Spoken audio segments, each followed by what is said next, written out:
आदरणीय बंधुओं, माताओं व मेरी प्यारी बहनों, राधे राधे।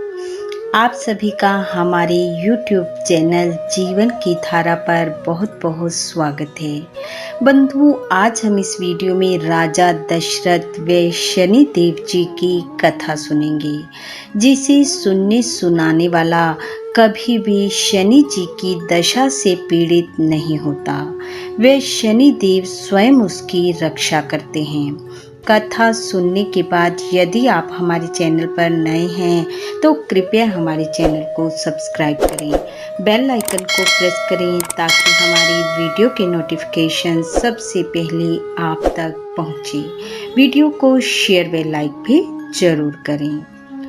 पद्म पुराण में वर्णित कथा के अनुसार एक बार नारद जी ने भगवान महादेव से पूछा, हे प्रभु, शनि देव की दी हुई पीड़ा कैसे दूर होती है? कृपा कर आप मुझे बतलाइए। भगवान महादेव बोले, हे नारद जी, ये शनिदेव ग्रहों में प्रसिद्ध काल रूपी महान ग्रह हैं।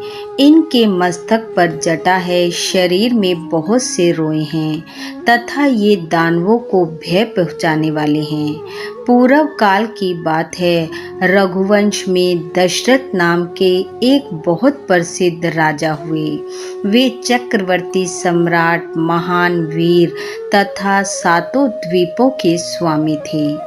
उन दिनों ज्योतिषियों ने यह जानकर कि शनिचर कृतिका के अंत में जा पहुँचे हैं, जाकर राजा को सूचित किया कि हे महाराज, इस समय शनि रोहिणी का भेदन करके आगे बढ़ेंगे।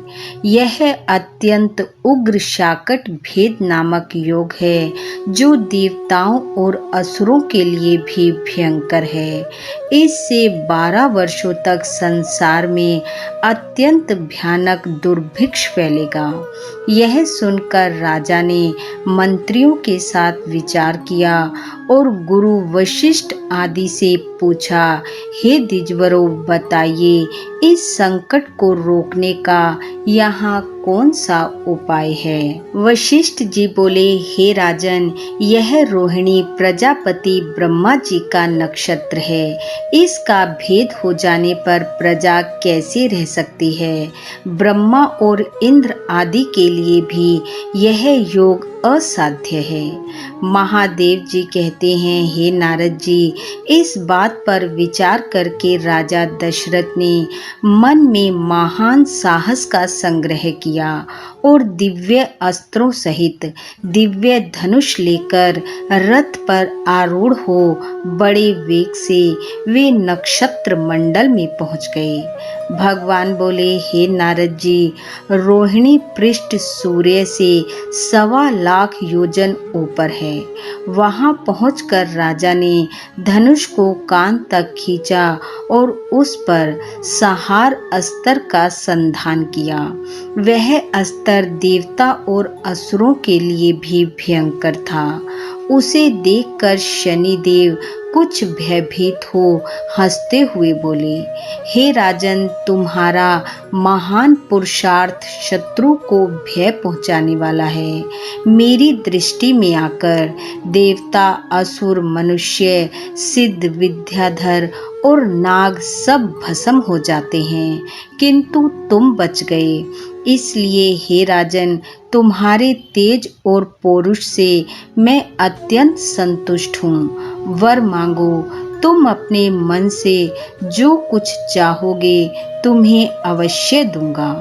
राजा दशरथ ने कहा, हे शनिदेव, जब तक नदियां और समुद्र हैं, जब तक सूर्य और चंद्रमा सहित पृथ्वी कायम है, तब तक आप रोहिणी का भेदन करके आगे ना बढ़ें। साथ ही कभी भी 12 वर्षों तक दुर्भिक्ष ना पड़े। राजा की बात सुनकर शनिदेव बोले, ऐसा ही होगा। महादेव जी कहते हैं, ये दोनों वर पाकर राजा दशरथ बड़े प्रसन्न हुए। उनके शरीर में रोमांच हुआया। वे रथ के ऊपर धनुष डाल हाथ जोड़कर शनि देव की इस प्रकार स्तुति करने लगे, दशरथ बोले, जिनके शरीर का वर्ण कृष्ण, नील तथा भगवान शंकर के समान है, उन शनि देव को नमस्कार है। जो जगत के लिए काल, अग्नि एवं कृतांत रूप हैं, उन शनि देव को बारंबार नमस्कार है। जिनका शरीर कंकाल है तथा जिनकी दाढ़ी, मूछ और जटा बड़ी हुई है, उन शनि देव को प्रणाम है। जिनके बड़े बड़े नेत्र, पीठ में सटा हुआ पेट और भयानक आकार है, उन शनि देव को नमस्कार है। हे सूर्य नंदन, भास्कर पुत्र, अभय देने वाले देवता, आपको प्रणाम है। नीचे की ओर दृष्टि रखने वाले शनि देव, आपको नमस्कार है। आपने तपस्या से अपनी देह को दग्ध कर लिया है। आप सदा योगाभ्यास में तत्पर, भूख से आतुर और अतृप्त रहते हैं। आपको सदा सदा नमस्कार है। हे कश्यप नंदन, सूर्य के पुत्र शनिदेव, आपको नमस्कार है।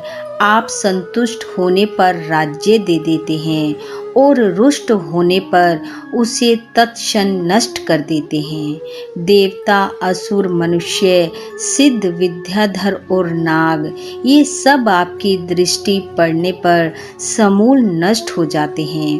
हे देव, मुझ पर प्रसन्न होइए। मैं वर पाने के योग्य हूँ और आपकी शरण में आया हूँ।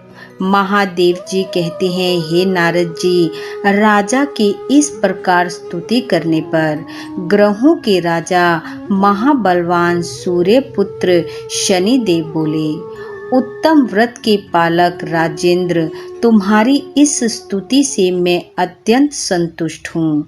रघुनंदन, तुम इच्छा अनुसार वर मांगो, मैं तुम्हें अवश्य दूंगा।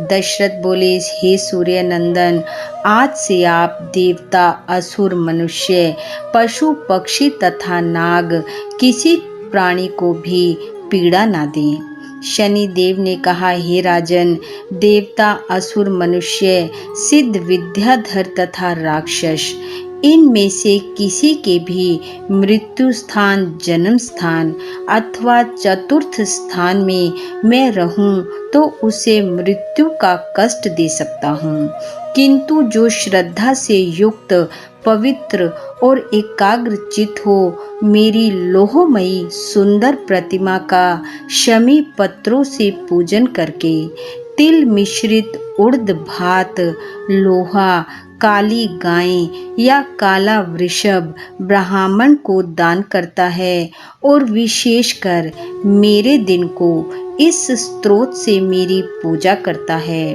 पूजन के पश्चात हाथ जोड़कर मेरे स्रोत का जप करता है, उसे मैं कभी भी पीड़ा नहीं दूंगा। शनि देव बोले, गोचर में, जल मगन में, दशाओं तथा अंतर दशाओं में ग्रह पीड़ा का निवारण करके मैं सदा उसकी रक्षा करूंगा।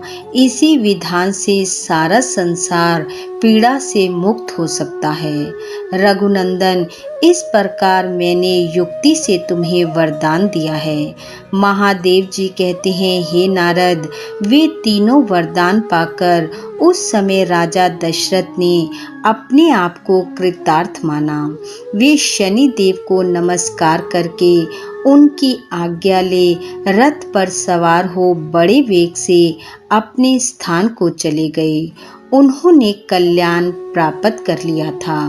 भगवान बोले, हे नारद जी, जो शनिवार को सवेरे उठकर इस स्तोत्र का पाठ करता है तथा पाठ होते समय जो श्रद्धा पूर्वक इसे सुनता है, वह सदैव शनि पीड़ा से मुक्त रहता है।